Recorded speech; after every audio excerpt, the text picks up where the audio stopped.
Math 1314, section IC1, spring 2022, Tyler Junior College. Homework 9.3/9.4, logarithms and their properties. Video 7, expanding and condensing logarithmic expressions. This is the last video for this homework, and it will tie together some of the properties from the previous video, specifically the power rule, the product rule, and the quotient rule. As the name of the video implies, there are two different skills discussed in this particular video. The first of which is expanding logarithmic expressions. So what does this mean, expanding a logarithmic expression? It means to take a single logarithm with a large argument and rewrite it as the sum and or difference of multiple logarithms with smaller arguments. So in other words, you got this big chunk, you got one log with a big chunky argument, and you're going to stretch it out, expand it to get a bunch of little logs with smaller arguments. And the goal of expanding a logarithmic expression is smaller arguments. Now, the trade-off is you get more of them, but they become smaller. Now, as far as the why, well, in calculus, it's easier to do calculus to multiple logarithms with smaller arguments than one logarithm with a larger argument. Now, I know this is pre-calculus and we're not doing calculus, but just foreshadowing, if you take calculus 1, you will do what's called a derivative. It's a calculus move to logarithms, and it's easier when you have more logarithms with smaller insides than one logarithm with a big chunky inside. Trust me, you'll see what I mean when you get there. So how do you do this? Well, it's pretty predictable. You just follow the following steps. Number 1, if necessary, and most of the time it's not, you write the argument, because you have a logarithm with an argument, you write the argument as a product and or quotient of individual terms, some of which may have powers. Now, I believe all of them in your own homework already have this set up, so you can go right to step 2, which is to use the product and or quotient rules to rewrite the logarithm as a sum and or difference of multiple logarithms with smaller arguments. I'll demonstrate this in a moment, but it's going to be real simple. If you're a factor in the top of a fraction, you get a log. It'll be positive. If you're a factor in the bottom of a fraction, you get a log, but you'll be negative. And then if any of the smaller arguments have powers, use the product rule to move the powers in front of the logarithm. And finally, if any numerical logarithms can be easily simplified, do so. In other words, if you see a number problem, you can answer it. We're going to summarize all these in one example. Expand and simplify log base 5 of 25 times the square root of x over y times z to the third power. Now, some of your homework problems are shorter than this in the sense that they have fewer pieces, that they're not fractions, but they can all be done using the same thing. First, I want you to notice that the argument is a product and quotient of individual terms. There are 4 terms that you can see, 4 factors, I should say, in this argument. There's a 25 on top. There's a square root of x on top. Those are both factors. To be a factor means to be part of a multiplication problem. In the denominator, there are 2 factors. There's a y and there's a z to the third power. Now, when you take the log of a fraction or just a product, because this could just be something like log base 5 of the 25 times the square root of x, it doesn't matter if it's a fraction or if it's not. If you have factors on top and factors on bottom, you could always do the following. Factors on top get positive logs.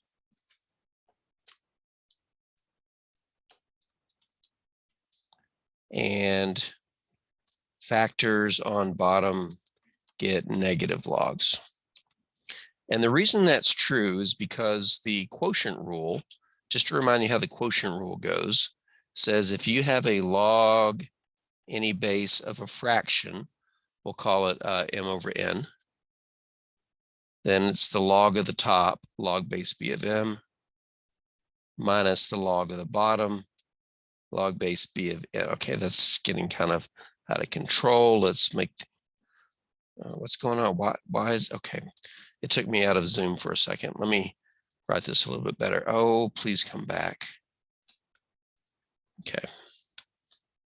Make sure I didn't mess up the previous page. Canvas. Zoom is notorious for messing things up when you delete and bring them back. But anyway, but the reason factors on bottom get negative logs is because of the quotient rule. And I'm just going to not write the base for now, just to get this written faster. Log of m over n equals log of m minus log of n. But notice that it was the one in the denominator that got its own log, and it was negative. By contrast, the one in the numerator became the part of a positive log. And the generalization here is, if you are a factor on top, you get a positive log. And if you are a factor on the bottom, you get a negative log. Now, this is actually really easy to do, at least this first move. I do want to do one thing real quick. Put a colon here, get rid of the line break, and take this font size down a notch. Actually, let's put the line break in, and let's just move this over here. And here's how our answer begins. All right, first, we're going to start by giving all factors, all parts of multiplication problems, their own logs. These are all log base 5. The first factor on top is 25. It gets its own log. It's a positive log because the 25 was on top. The next factor on the top is the square root of x. It gets its own log, base 5, and it's a positive log because it was also a factor on top. On the bottom, the y gets its own log, base 5, but it's negative because that y was in the denominator. And lastly, the z to the third power as a factor gets its own log, still base 5, and that log is negative because the z to the third power was in the denominator. So top factors get positive logs, bottom factors get negative logs. Next, bring down any powers. Now, it looks like there's only one, but there are two. We have log base 5 of 25, more on that in just a second. But remember that a square root is the same as a 1/2 power. So we can pull the 1/2 power down and put it in front of the log base 5 and leave the x behind. That's the power rule. The next log minus log base 5 of y, there's no power on the y, so nothing comes down. But the last log, the argument z to the third power, has a third power on it. And the power rule says we can bring that down. Minus 3 log base 5 of z. Now, before you say I'm done, you scan the problem and see if there are any logs that you can answer. And the only one that we could possibly answer is the first one, log base 5 of 25. But remember, a logarithm asks a question. The question this logarithm asks is, what power would you put on 5 to turn it into 25? Well, what power would you put on 5 to get 25?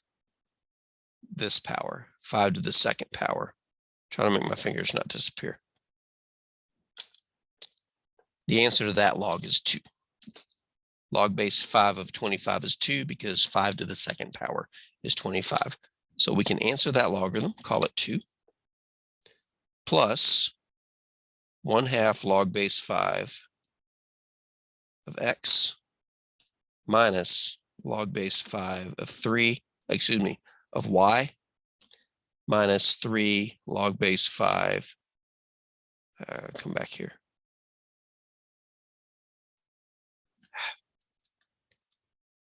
Log base 5 of z. And we are done because our goal was to make the arguments as small as possible. And we did. There's nothing we can do to shrink any of those arguments any further. They're as small as they're going to get. Mission accomplished. And we even evaluated one of the logarithms. All right, let's talk about condensing. Oops. There we go. Condensing a logarithmic expression. Well, this is just the opposite of expanding. Condensing a logarithmic expression means to take the sum or difference of multiple logarithms and rewrite it as a single logarithm with a larger argument. Now, why would we just reverse what we just did? Well, first off, the goal is fewer logarithms, preferably one. And the reason why is pertinent to this class. In algebra, it's easier to solve a logarithmic equation with one log than multiple logs. And I think a moment ago, I referred to this as being pre-calculus, thinking that I was recording this from my pre-calculus class. I'm not. Silly me. But it's still true what I said a minute ago, that in calculus, it's easier to do calculus to multiple logarithms, smaller arguments than one logarithm with a larger argument. That's still true, but I mistakenly said that this is for pre-calculus. This is college algebra. But condensing is used in this class. It'll be used in the next homework. In algebra, it's easier to solve a logarithmic equation with one log than multiple logs. Now, to condense a logarithmic expression, we do the exact reverse of what we did before. So let's review what happened. Going backwards, the 2 came from the log base 5 of 25.